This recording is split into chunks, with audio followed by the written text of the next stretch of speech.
Hello दोस्तों, स्वागत है एक बार फिर से आपका हमारे इस चैनल में। उर्दू पेडागोजी को कंटिन्यू रखने के लिए आज मैं फिर आपके सामने हाजिर हूँ एक नई वीडियो के साथ। उम्मीद है ये वीडियो आपके लिए काफ़ी मददगार साबित होगी और उर्दू पेडागोजी को समझने के लिए ये काफ़ी हेल्पफुल साबित होगी। तो अगर आप हमारे चैनल पर नए हैं तो हमारे चैनल इंडिया 92 को सब्सक्राइब करें और वीडियो को लाइक करें और ज़्यादा से ज़्यादा इसको शेयर करें। तो चलिए शुरू करते हैं आज का सबक, आज के सवालात। तो दोस्तों, आज का पहला सवाल है, किसी की नकल ना करके अपने उसलूब में लिखना कहलाता है? 1 अफसानवी, 2 मुकालमा, 3 तख्लीकी और 4 ख़त। सवाल में ये पूछ रहा है कि किसी की नकल ना करके जो ख़ुद अपने तौर तरीक़े से लिखते हैं, अपने उसलूब में लिखते हैं, उसको क्या कहते हैं? तो पहला ऑप्शन है अफसानवी। ये ऑप्शन इसका ठीक नहीं होगा क्योंकि अफ़साने किसी की ज़िंदगी से मुताल्लिक़ होते हैं, ठीक है, तो उनकी ज़िंदगी की नकल की जाती है, तो ये ऑप्शन इसका ठीक नहीं होगा। मुकालमा भी, ये ऑप्शन भी इसका ठीक नहीं होगा क्योंकि मुकालमा कहते हैं गुफ्तगू को, बातचीत करने को एक दूसरे को, तो किसी की गुफ्तगू और बातचीत, उसके सवाल व जवाब को लिखना किसी की नकल करना ही हुआ। और सवाल में पूछ रहा है किसी की नकल ना करके अपने उसलूब लिखना, अपने तौर तरीक़े से लिखना क्या कहलाता है? तीसरा ऑप्शन है तख्लीकी। ये ऑप्शन इसका ठीक हो जाएगा। तख्लीक का मतलब होता है क्रिएट करना, बनाना। जो चीज़ आदमी अपनी तरफ से लिखता है, ठीक है, उसको तख्लीक करता है, वो उसको तख्लीक करता है, क्रिएट करता है। तो ये ऑप्शन इसका ठीक हो जाएगा। ऑप्शन 3 इसका सही जवाब हो जाएगा। अगला सवाल है, क्लास में बोलने और सुनने की महारतों की जांच के दौरान इस गुफ्तगू को पढ़िए, आप कैसे हर तालिब इल्म की जांच करेंगे? ये गुफ्तगू है टीचर और तालिब इल्म के बीच की। टीचर, अपने पसंदीदा खेल से मुताल्लिक़ दोस्त से बातचीत कीजिए। एक टीचर ने बच्चों के लिए ये फरमान जारी किया। पहला तालिब इल्म फर्स्ट, क्यों, क्या हम बहस नहीं कर सकते? सेकंड तालिब इल्म, ठीक है, क्या मैं इससे कबड्डी से मुताल्लिक़ बात कर सकता हूँ? और आपके ऑप्शन है 1 तालिब इल्म 2 सही है, तालिब इल्म 1 अपना जवाब सही तरह बयान नहीं कर पाता। 2 तालिब इल्म 1 सही है, तालिब इल्म 2 ने सही तरीक़े से जवाब नहीं दिया। 3 तालिब इल्म 1 और 2 दोनों ने सही जवाब दिया। 4 तालिब इल्म 1 और 2 दोनों ही ने गलत जवाब दिया। तो दोस्तों, सवाल आसान है। सवाल में ये कह रहा है कि मिसाल के तौर पर आप टीचर हैं, ठीक है, आप बच्चों को पढ़ा रहे हैं। आपने बच्चों से ये कहा कि अपने पसंदीदा खेल से मुताल्लिक़ दोस्तों से बातचीत कीजिए। ये फरमान आपने क्लास में जारी कर दिया, ठीक है। ये सुनते ही 2 बच्चे उठे। पहला उठा, पहले ने ये कहा, क्यों, क्या हम बहस नहीं कर सकते? ठीक है। दूसरा उठा, दूसरे ने कहा, ठीक है, क्या मैं इससे कबड्डी से मुताल्लिक़ बात कर सकता हूँ? इन दोनों की गुफ्तगू को सामने रखकर आप किस तरह से जांच करेंगे, किस तरह से अंदाज़ा करेंगे इनमें कौन सही है कौन गलत है, इसका अंदाज़ा कैसे करेंगे? सवाल ये है बस। और आपके ऑप्शन है 1 तालिब इल्म 2 दूसरा तालिब इल्म सही है, तालिब इल्म 1 यानी पहला तालिब इल्म अपना जवाब सही तरह बयान नहीं कर पाता। क्या ये ऑप्शन ठीक है? देखते हैं अभी। दूसरा ऑप्शन है तालिब इल्म 1 ठीक सही है और तालिब इल्म 2 ने सही तरीके से जवाब नहीं दिया। ये ऑप्शन हटा दीजिए क्योंकि तालिब इल्म 2 की इसका जो बोलने का तरीक़ा है और जवाब है ये बिल्कुल दुरुस्त लग रहा है, लेकिन इसमें कह रहा है कि जवाब दुरुस्त नहीं दिया, तो ऑप्शन 2 हटा दीजिए, ये ऑप्शन इसका सही नहीं होगा। तीसरा ऑप्शन है तालिब इल्म 1 और 2 दोनों ने ही सही जवाब दिया, इसको भी 1 मिनट रख लीजिए। और चौथा ऑप्शन देखिए, चौथे ऑप्शन में कह रहा है कि तालिब इल्म 1 और 2 दोनों ने ही गलत जवाब दिया है, इसको भी हटा दीजिए। अब बचा पहला और तीसरा। पहले में कह रहा है कि तालिब इल्म 2 सही है, तालिब इल्म 1 अपना जवाब सही तरह से बयान नहीं कर पाता।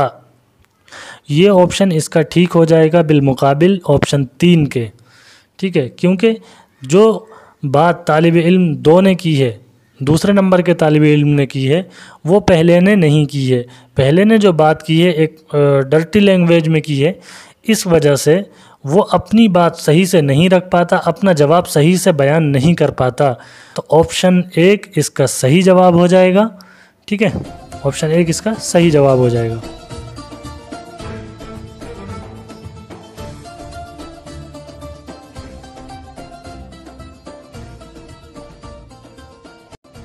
अगला सवाल है, पढ़ते वक्त हासिल शुदा महारत है। पढ़ते वक्त हासिल शुदा महारत है। 1 नोट लेना, 2 तज्जिया, 3 मुहम्मा बनाना और 4 नोट बनाना। तो दोस्तों सवाल आसान है, सवाल में कोई ऐसी मुश्किल बात नहीं है। सवाल में सीधा सा सवाल है कि पढ़ने के बाद जो महारत हासिल होती है वो कौन सी होती है, पढ़ते वक्त कौन सी महारत हासिल होती है।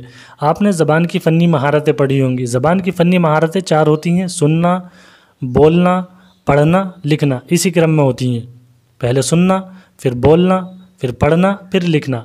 ठीक है, सुनने के बाद में जो महारत हासिल होती है वो है बोलना, और इसी तरीके से पढ़ने के बाद में जो महारत हासिल होती है वो है लिखना। ठीक है, तो अब आप सवाल देखिए, पढ़ते वक्त हासिल शुदा महारत है। मिसाल के तौर पर कोई पढ़ रहा है, पढ़ते वक्त उसको कौन सी महारत हासिल हो रही है।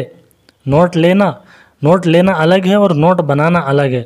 पढ़ते वक्त, पढ़ने के बाद में या पढ़ते वक्त जो महारत हासिल होती है वो है लिखना।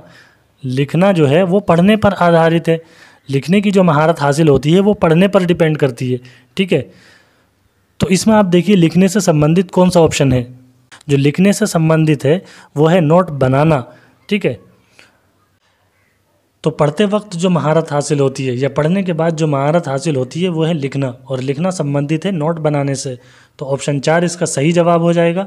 अगर आपने ज़बान की फ़न्नी महारतों का वीडियो हमारा नहीं देखा है तो डिस्क्रिप्शन में जाइए, आपको वो वीडियो मिल जाएगा। उसमें और उसूली बातें की गई हैं, तफसील के साथ मारूज़ी सवालात भी बयान किए गए हैं। अगर आप में से किसी ने नहीं पढ़ा है तो उसको ज़रूर पढ़िए, उससे आपकी काफ़ी बुनियादी बातें ठीक होंगी। अगला सवाल है, तहकीक के मुताबिक दर्ज झेल में से कौन सी सबसे अहम घर पर मबनी सरगर्मी प्री स्कूल बच्चों की मालूमात को बढ़ाने में मुआविन होती है। इनके पढ़ने में कामयाबी के लिए सबसे अहम है। 1 बच्चों को नर्सरी राइम्स याद कराना, 2 वालिदैन स्कूल के बारे में बात करें, 3 वालिदैन बच्चों को ज़ोर से पढ़ाएं और 4 वालिदैन बच्चों को हरूफ़े तहज्जी पढ़ाएं। तो दोस्तों सवाल का मतलब है, सवाल में ये पूछ रहा है कि नर्सरी स्कूल के जो बच्चे होते हैं, जो नर्सरी क्लास के बच्चे होते हैं, प्री स्कूल नर्सरी क्लास को बोलते हैं। ठीक है, जो नर्सरी क्लास के बच्चे होते हैं उनकी मालूमात को बढ़ाने के लिए घर पर कैसी गतिविधि करानी चाहिए जो उनको पढ़ाने में मददगार साबित हो, और उनके पढ़ने में कामयाबी के लिए सबसे अच्छा क्या हो सकता है। ठीक है, सवाल में ये पूछ रहा है। और आपके ऑप्शन हैं, तो पहला ऑप्शन है बच्चों को नर्सरी राइम्स याद कराना। ठीक है, ये ऑप्शन इसका ठीक नहीं होगा क्योंकि नर्सरी के प्ले ग्रुप का बच्चा बोलना नहीं सीख पाता सही से, इस वजह से इस पर ज़्यादा जोर नहीं दिया जाता है। दूसरा ऑप्शन है वालिदैन स्कूल के बारे में बात करें। ठीक है, वालिदैन स्कूल के बारे में क्या बात करेंगे जब सवाल में ये पूछ रहा है कि सबसे अहम घर पर मबनी सरगर्मी, घर पर मबनी सरगर्मी के बारे में सवाल में पूछा है, तो स्कूल के बारे में वालिदैन बात नहीं करेंगे। इस वजह से 2 ऑप्शन भी इसका ठीक नहीं होगा। तीसरा ऑप्शन है वालिदैन बच्चों को ज़ोर से पढ़ाएं, ये ऑप्शन इसका ठीक हो जाएगा। जब वालिदैन बच्चों को ज़ोर से पढ़ाएंगे, जब वालिदैन बच्चों को ज़ोर से पढ़ाएंगे तो बच्चे बोलना भी सीखेंगे, और जब बच्चे बोलना सीखेंगे तो बच्चों की आदत होती है कि बहुत सारे सवालात करते हैं, और जब बहुत सारे सवालात करेंगे तो बच्चे बहुत ज़्यादा सीखेंगे भी। इस वजह से 3 ऑप्शन इसका ठीक हो जाएगा। चौथा ऑप्शन भी देख लेते हैं, वालिदैन बच्चों को हरूफ़े तहज्जी पढ़ाएं। बच्चे हरूफ़े तहज्जी नहीं सीख पाते हैं प्ले ग्रुप के, नर्सरी के, इस वजह से ये ऑप्शन भी इसका ठीक नहीं होगा। ऑप्शन 3 इसका सही जवाब हो जाएगा। अगला सवाल है, कौन सा आमोजिशी इलाका गौर फ़िक्र के अमल को बढ़ाता है। 1 याद करना, 2 समझ, 3 अंदाज़ा क़द्र और 4 इत्लाक़। दोस्तों सवाल सीधा सा है। सवाल में कह रहा है कौन सा आमोजिशी इलाका, यानी सीखने का ऐसा कौन सा कार्य क्षेत्र है जो अमल, गौर फ़िक्र करने के अमल को बढ़ाता है, जो गौर फ़िक्र करने को, सोच विचार करने को बढ़ाता है। पहला ऑप्शन है याद करना। क्या याद करने से गौर फ़िक्र के अमल को बढ़ावा मिलता है? नहीं मिलता है। रट्टा मारने से किसकी सोच विचार अच्छे होते हैं? ठीक है, नहीं होते हैं, तो ये ऑप्शन इसका ठीक नहीं होगा। दूसरा ऑप्शन है समझ। समझ अलग होती है, ठीक है, और अंदाज़े कद्र अलग होता है। समझ होती है हम किसी भी बात को सावधानी पूर्वक करें, ठीक है, तो ये ऑप्शन भी इसका ठीक नहीं होगा। तीसरा ऑप्शन है अंदाज़े कद्र। अंदाज़े कद्र का मतलब होता है मूल्यांकन, और मूल्यांकन का मतलब होता है जब हम किसी काम को करते हैं तो उसकी कमज़ोरी को और उसकी मजबूती को देखभाल के सोच समझ के जब करते हैं तो हमें उसमें गौर व फिक्र के अमल को बढ़ावा मिलता है। इस वजह से ऑप्शन 3 इसका सही जवाब हो जाएगा। अगला सवाल है, जब तालिब इल्म बुलंद आवाज़ में कोई मुतबादिल माना वाले लफ्ज़ को पढ़ता है जो कि छपा हुआ नहीं है, तो टीचर का सबसे मुनासिब जवाब होगा ये: 1. तालिब इल्म से सही लफ्ज़ दोबारा पढ़ने के लिए कहेगा। 2. तालिब इल्म को पढ़ना जारी रखने के लिए कहेगा। 3. गलती पर टोकेगा और सही लफ्ज़ के तलफ़्फ़ुज़ को ज़ोर से पढ़वाएगा। 4. दोनों लफ्ज़ों को लिखेगा और तालिब इल्म से उस लफ्ज़ को तलाश करने के लिए कहेगा जो कि मतन में है। तो दोस्तों, पहले सवाल को आसान बनाइए। सवाल में क्या कह रहा है? सवाल में ये कह रहा है कि जब तालिब इल्म बुलंद आवाज़ में कोई मुतबादिल माना वाले लफ्ज़ को पढ़ता है जो कि छपा हुआ नहीं है। मिसाल के तौर पर कोई बच्चा इबारत पढ़ रहा है, एक पैराग्राफ पढ़ रहा है, ठीक है, उस पैराग्राफ को पढ़ते हुए बीच में एक लाइन में कोई लफ्ज़ मिस प्रिंट है, छपा हुआ नहीं है। वो बच्चा ऊपर से जो पढ़ता हुआ आ रहा है, उसने पढ़ते हुए सियाक़ व सबाक़ से उस खाली जगह में मुतबादिल अल्फाज को रख दिया, कोई विकल्प रख दिया जो उसकी जगह पर सही बैठता है। इस सूरत हाल में उस क्लास टीचर का क्या रिएक्शन होना चाहिए उस बच्चे के साथ में? सवाल में ये पूछ रहा है। पहला ऑप्शन है तालिब इल्म से सही लफ्ज़ दोबारा पढ़ने के लिए कहेगा। ये ऑप्शन इसका ठीक नहीं होगा, क्योंकि जो लफ्ज़ उसमें दिया हुआ ही नहीं है, पैराग्राफ में है ही नहीं, छपा हुआ नहीं है, तो एक बच्चा उसको सही किस तरह से करेगा? तो ये ऑप्शन इसका ठीक नहीं होगा। दूसरा ऑप्शन है तालिब इल्म को पढ़ना जारी रखने के लिए कहेगा, ठीक है, ये ऑप्शन इसका ठीक हो जाएगा, इसलिए कि एक पैराग्राफ में जब कोई लफ्ज़, जब कोई शब्द मिस है, लिखा हुआ नहीं है, छपा हुआ नहीं है, ठीक है, तो अगर बच्चा कोई उसकी जगह मुतबादिल अपनी तरफ से रखता है, अपनी जहानत से, अपनी क्रिएटिविटी से, तो एक उस्ताद को उसका आत्मविश्वास बढ़ाने के लिए, उसको मोटिवेट करने के लिए ये कहेगा कि जो तुमने इस अल्फाज का इस्तेमाल किया है, इस लफ्ज़ का इस्तेमाल किया है खाली जगह में, ठीक है, वो सही है, दुरुस्त है। एक उस्ताद का ये कर्तव्य होगा। तो ऑप्शन 2 इसका सही जवाब हो जाएगा। दोस्तों, अगला सवाल है, सफाई करने वाले परिंदे और जानवर मददगार होते हैं। 1. माहौल को खूबसूरत बनाने में। 2. माहौल को पुरअसर बनाने में। 3. माहौल को परागंदा बनाने में। और 4. माहौल को सेहतमंद बनाए रखने में।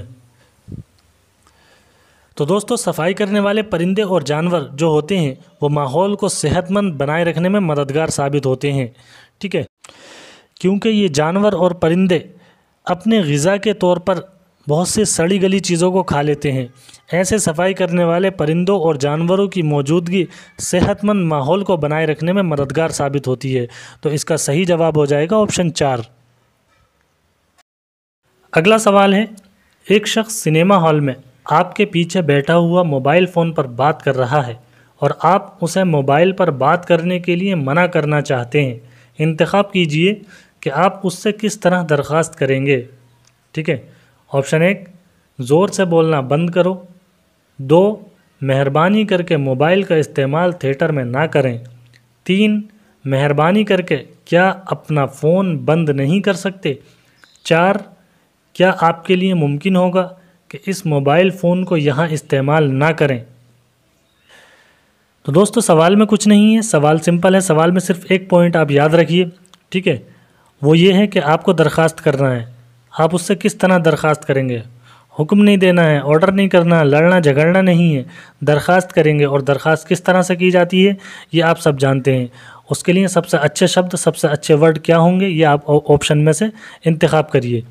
पहला ऑप्शन है ज़ोर से बोलना बंद करो, तो ये दरख्वास्त नहीं हुई, ये एक हुक्म हो गया, ऑर्डर हो गया, तो ये ऑप्शन इसका ठीक नहीं होगा। दूसरा ऑप्शन है मेहरबानी करके मोबाइल का इस्तेमाल थिएटर में ना करें, ये ऑप्शन इसका ठीक हो जाएगा। ठीक है, क्योंकि दरख्वास्त करने का इससे अच्छा जुमला और कोई नहीं हो सकता कि हम उससे ये बोलें बराए मेहरबानी मोबाइल का इस्तेमाल थिएटर में ना करें। तीसरे ऑप्शन में भी एक निगेटिव नकारात्मक पहलू है, इस वजह से तीसरा ऑप्शन भी ठीक नहीं होगा और चौथा ऑप्शन भी ठीक नहीं होगा। सही जवाब हो जाएगा ऑप्शन 2। दोस्तों अगला सवाल है, आमोजिश के तजर्बात को पेश करने का सबसे ज़्यादा अच्छा ज़रिया कौन सा है? 1 टेलीविज़न रेडियो, 2 प्रोजेक्टेड मीडिया, 3 नमूने और चार्ट्स, और 4 फील्ड ट्रिप्स। तो दोस्तों सवाल का मतलब है आमोजिश के तजर्बात को पेश करने का, यानी सीखने के जो अनुभव हैं उनको रिप्रेजेंट करने का सबसे अच्छा माध्यम क्या हो सकता है, सबसे अच्छा ज़रिया क्या हो सकता है, सवाल में ये पूछा है। तो पहला ऑप्शन है टेलीविज़न रेडियो भी सीखने का एक अच्छा माध्यम है। इसी तरीके से प्रोजेक्टेड मीडिया और नमूने और चार्ट, ये भी सीखने के अच्छे माध्यम है। लेकिन सवाल में पूछा है सबसे ज़्यादा अच्छा माध्यम कौन सा है, सबसे ज़्यादा अच्छा ज़रिया कौन सा है।